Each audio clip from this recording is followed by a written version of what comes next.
So let's begin with part 2. But before that, I would like to answer the questions of MCQ. First was value system was popularized by whom? That's correct answer is Potter. And another question was in which year value system was popularized? So answer is 1985. Now come to the sixth point, that is access to natural resources. Access का मतलब होता है पहुंच, reach.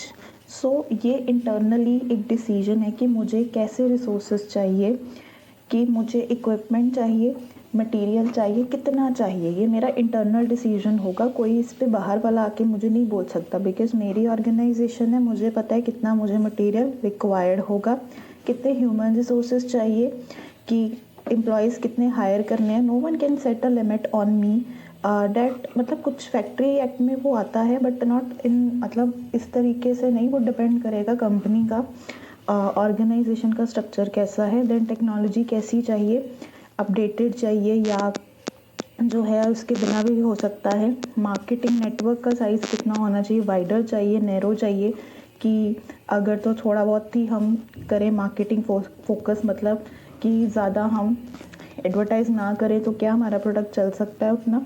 ठीक है, because depend करेगा. अगर कोई स्टार्ट ही बहुत लो से कर रहा है और वो उसकी रेंज बिजनेस कितनी ज़्यादा नहीं है, सो उस केस में उसका एडवर्टाइजिंग का डिसीजन भी वैसा ही होगा.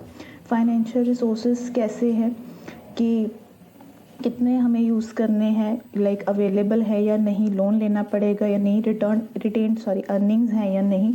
सो these are the internal decision that affect the overall organization. Then next come experience of the organization. Experience of the organization भी internal ही हुआ, because उसने अब जो उसका एक्सपीरियंस है, लेट्स सपोज कोई कंपनी 10 साल से काम करी है, 11 साल से काम करी, 12 साल से कर रही है, ये क्या है उसका कि एक्सपीरियंस है जो कि इंटरनल है. ठीक है, एक्सटर्नली तो कोई आके नहीं बोल सकता ना. जैसे सपोज मैंने अभी कोई बिजनेस स्टार्ट किया तो बाहर वाला आके थोड़ी बोलेगा कि आपका ना 10 साल हो गए, करा मैंने अभी स्टार्ट है, बट बाहर वाला कर रहा है. नहीं, जब मुझे हुआ ही 1 साल है, मेरी इंटरनली ऑर्गेनाइजेशन को बनने, मतलब मुझे पता ही कि 1 साल हुआ, तो इंटरनली अपने आप मेरा एक्सपीरियंस 1 ईयर का हो गया. सो उसी से मेरी डिसीजन मेकिंग कैपेसिटी पता चलेगी. बिकॉज अगर मैं ज़्यादा देर मार्केट में स्टे कर रही हूँ तो अपने आप मेरी डिसीजन मेकिंग पावर ज़्यादा स्ट्रॉन्ग हो जाएगी, बिकॉज मेरे को नॉलेज है मार्केट की, उसमें अप्स एंड डाउन्स की. Then comes operational efficiency. Operational efficiency का मतलब है कि किस तरीके से इक्विपमेंट को इफेक्टिवनेस से यूज़ किया जा सकता है. ये इंटरनल कैसे है, क्योंकि अगर कोई पर्सन, जैसे कि कोई वर्कर है, वो मशीनरी को बड़े अच्छे से यूज़ करता है, उसको ख़राब नहीं होने देता, उसकी ग्रीसिंग अच्छे से करता है, या उसको टाइम टू टाइम जो उसकी रिक्वायरमेंट है रिपेयरिंग किया जैसे भी है अच्छे से हैंडलिंग करता है, तो अपने आप मशीन की यूजेज बढ़ जाएगी. लेकिन अगर वो उसको नहीं अच्छे से यूज़ करता तो वो तो फिर टूटी रहेगी. सो इससे क्या है, ऑपरेशन की, काम की एफिशिएंसी इम्पैक्ट होती है. क्योंकि अगर तो वो स्मूथली चलाएगा, अपने प्रोडक्शन ज़्यादा होगी. स्मूथली नहीं चलाएगा तो क्या होगा कि मेरे लिए उसका क्या होगा, खर्चा पड़ता रहेगा. ये क्या करता है, इनपुट आउटपुट रेशियो को भी शो करता है. जैसे ये रिलेशन बताता है, इनपुट आउटपुट का मतलब कि कितना आपने क्वांटिटी को यूज़ किया और उस पर आप कितनी क्वांटिटी बना पा रहे हो. ठीक है, तो वो इक्विपमेंट की यूसेज पे डिपेंड करेगा, क्योंकि अगर आपकी इक्विपमेंट ख़राब है तो वो ज़्यादा प्रोडक्ट प्रोड्यूस ही नहीं कर पाएगी, और अगर इक्विपमेंट सही है तो वो ज़्यादा कर पाएगी. जो एक्सपीरियंस्ड होगी ऑर्गेनाइजेशन या टेक्नोलॉजी वाइज एनरिच्ड होगी, उसी की क्या है, ऑपरेशनल एफिशिएंसी ज़्यादा होगी. ऑपरेशनल एफिशिएंसी में क्या आ गया कि आप जो हो वो या तो प्रोडक्ट ज़्यादा प्रोड्यूस कर पाओगे. प्रोडक्ट ज़्यादा यूज़ करने पे क्या होगा कि आपकी ओवरऑल कॉस्ट कम हो जाएगी. जैसे अगर मैंने 200 प्रोडक्ट बनाती है जनरली मेरी मशीन, लेकिन इक्विपमेंट की यूसेज अच्छी होने के कारण, उसकी केयर होने के कारण क्या है, 250 किसी वर्कर ने बना दिए, तो अपने आप क्या मेरी ओवरऑल कॉस्ट कम पड़ गई. 200 का खर्चा मुझे 150 पड़ रहा था, 50 मेरा प्रॉफिट था. तो अब उसकी एफिशिएंसी के कारण मेरा खर्चा उतना ही रहा, मेरे को 150 ही पड़ रहा है, तो मेरा प्रॉफिट क्या हो गया, 100 हो गया. तो ये क्या है, उसने इक्विपमेंट सही से यूज़ करी. ठीक है, या ये भी हो सकता है कि अपडेटेड जो थी वो मेरी मशीनरी थी, जिसके कारण क्या हुआ कि ऑपरेशनल एफिशिएंसी ज़्यादा हो गई, और ये क्या है, उसने प्रोडक्ट की कॉस्ट ओवरऑल कम कर दी, जिससे क्या है कॉस्ट ऑफ प्रोडक्शन भी कम हो गई। पर मुझे कॉस्ट उतनी रही थी, बट अब क्या है प्रोडक्शन ज़्यादा हो गई, प्रोडक्शन ज़्यादा होने से क्या है मेरा ओवरऑल प्रॉफिट बढ़ गया। देन आती है ऑपरेशनल कैपेसिटी। ऑपरेशनल कैपेसिटी से क्या है, जो प्रॉफिट है वो लॉन्ग रन में बढ़ता है, क्योंकि अगर मेरी कंपनी सही तरह से काम कर रही है, उसका काम करने का तरीका सही है, तो वो अपना मतलब कस्टमर जो है उसके साथ वो ज़्यादा देर के लिए उसको रिटेन रख पाएगी। ऐसा नहीं है कि मैं जो हूँ वो अपने ऑपरेशंस में सही नहीं हूँ, जैसे सपोज़ मशीन ही ठीक नहीं यूज़ कर रही हूँ, तो उससे क्या है मशीन ने तो धीरे धीरे डेटोरेट होना ही होना है, ख़राब होना ही होना है। तो यही अगर मैं उसको अच्छे से यूज़ कर पा रही हूँ, अच्छे से उसको इस्तेमाल कर पा रही हूँ, तो अपने आप क्या है वो क्या है मेरे को लॉन्ग रन में बेनिफिट देगी, क्योंकि मैं क्या कर रही हूँ ऑपरेशन को सही वे में कर रही हूँ, काम को सही वे में कर रही हूँ। देन आ गया फाइनेंशियल रिसोर्सेज। फाइनेंशियल रिसोर्सेज मतलब कहाँ से जो है वो मुझे पैसा मिलने वाला है। सबसे सिग्निफिकेंट होता है ये बाकी फैक्टर्स में से। इशू ऑफ शेयर्स हो गया, debentures, loan, deposit, retained earning, these are the sources जो क्या है मुझे पैसा देने वाले हैं। और ये मेरा इंटरनल डिसीजन होगा कि मैं किस चीज़ पे जो है रिलाई करके अपना पैसा लूँगी। जैसे सपोज़ अगर जैसे मैंने घर कंस्ट्रक्ट करवाना है, तो क्या मेरे पास सेविंग्स हैं, या मैं बैंक से लोन लेने वाली हूँ, या मैं अपने पेरेंट्स से पैसे लूँगी, या मैं सिबलिंग से पैसे लूँगी। तो ये क्या मेरे पास रिसोर्सेज हैं।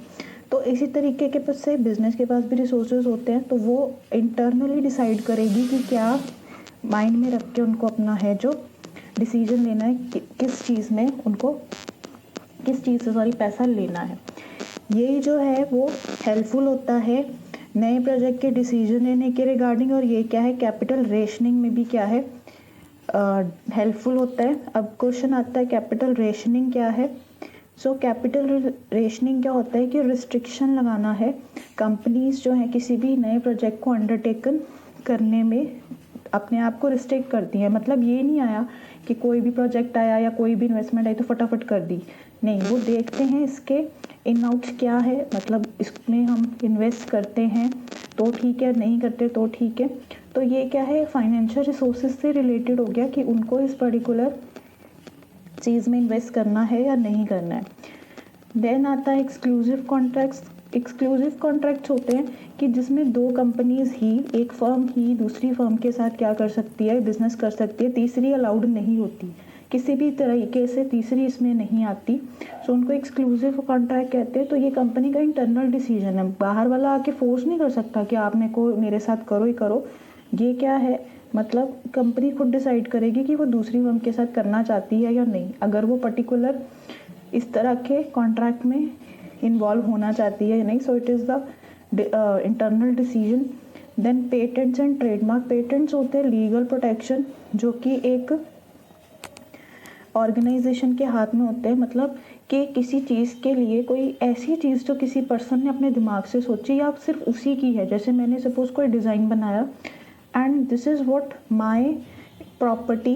क्योंकि मैंने इसको अपने दिमाग से बनाया है। अब इसको मैं पेटेंट अगर करवाऊँगी, मैं चाहती हूँ कोई इसको कॉपी ना करे, ठीक है, तो इसका मतलब मैं क्या कर रही हूँ, ये मेरा इंटरनल डिसीजन है कि हाँ मेरी चीज़ को कोई कॉपी नहीं कर सकता। मतलब एक्सटर्नल वाला आके मुझे ये कोई नहीं कह सकता कि आपने इसको पेटेंट क्यों कराया, इसमें ऐसा खास क्या था, ये तो ऐसा कोई डिज़ाइन मतलब है ही नहीं, कोई इतना बढ़िया है ही नहीं। No one can interfere, it is all my decision whether I want to patent it और not. So this is the internal thing कि हाँ मुझे लगता है कि मेरी ऑर्गेनाइजेशन ने ही इस चीज़ को बनाया है, मेरी नज़र में ये कल को एक प्रॉफिटेबल चीज़ हो सकती है। सो मैं इस पे क्या है इंटरनल डिसीजन ले सकती हूँ। जैसे इसकी एग्जांपल है कि कोई दवाई बनाने के लिए कोई टेक्निक है जो मेरे माइंड में आई है, सो मैं उसको पेटेंट करा सकती हूँ कि इसको मैंने इन्वेंट किया है, I am its inventor, nobody else can claim its right on it. Then location में आ गया जोग्राफिकल लोकेशन। मीन्स कि ये भी इंटरनल डिसीजन होगा बिजनेस का कि वो किस तरह के एरिया में प्रोड्यूस करना चाहती है। कि अगर तो उसको लगता है कि मेरा रॉ मटेरियल की इतनी ज़रूरत नहीं है तो वो रिमोट में भी अपना ऑपरेशन कर सकती है। अगर उसको लगता है कि नहीं, कि मुझे जो है वो चाहिए, रॉ मटेरियल बहुत चाहिए होता है, मेरी रेगुलर सप्लाई है, तो फिर उसको रिमोट एरिया में एक्सेस करना प्रॉब्लमेटिक हो जाएगा। अगेन डिपेंड करता है बिजनेस टू बिजनेस कि वो किस तरह के एरिया में अपने आप को ऑपरेट करना चाहती है। Then technological capability, internal strength है ऑर्गेनाइजेशन की, क्योंकि अगर कोई बिजनेस हाईटेक है सो नेचुरली कस्टमर्स का बैंड उसकी तरफ होता ही होता है। अब जैसे हम छोटी सी एग्जांपल है कैफ़ेज़ की, अब कैफ़ेज़ में अगर तो कोई बहुत अच्छी लाइक उसमें इंटीरियर बहुत अच्छा कराता है, बहुत स्ट्रॉन्ग डेकोरम है उनका, सो समवेयर इट अट्रैक्ट्स अस कि नहीं वहाँ जाते हैं, जैसे पिक्चर के लिए जाते हैं, चलो वहाँ पे सेल्फीज ही ले लेंगे। सो this is what that is the उनकी इंटरनल स्ट्रेंथ हो गई, क्योंकि उस बेस पे वो हमें क्या करें, अट्रैक्ट कर रहे हैं। वही एक टेक्नोलॉजिकल कैपेबिलिटी क्या होती है कि लोगों को अट्रैक्ट करती है। जैसे जियो आई थी, जियो ने लोगों को अट्रैक्ट किया कि हाँ ये इतना फ्री में नेट दे रहे हैं, इतना ज़्यादा नेट दे रहे हैं, नहीं तो पहले बहुत कॉस्टली था और इवन इतना मिलता भी नहीं था।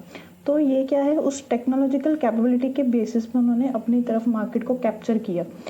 सो इससे क्या है, कॉम्पिटिटिवनेस कैपेसिटी बिजनेस में बढ़ती है, क्योंकि अब पहले क्या था, सिर्फ जियो की उसमें मोनोपोली थी कि वही इतना ऐसे नेट दे रहा था। बाद में क्या हुआ, वोडाफोन भी आगे आ गई, मतलब बाकी कंपनीज में भी आगे आके क्या है इस चीज़ में पार्टिसिपेट करना शुरू कर दिया, जिससे क्या है अल्टीमेटली बेनिफिट किसको मिला, कस्टमर को, क्योंकि अब उसको ज़्यादा नेट मिलना स्टार्ट हो गया इतने कम अमाउंट पे, मतलब जितना पहले होता था उसके अकॉर्डिंग अब काफ़ी कम है। That's it.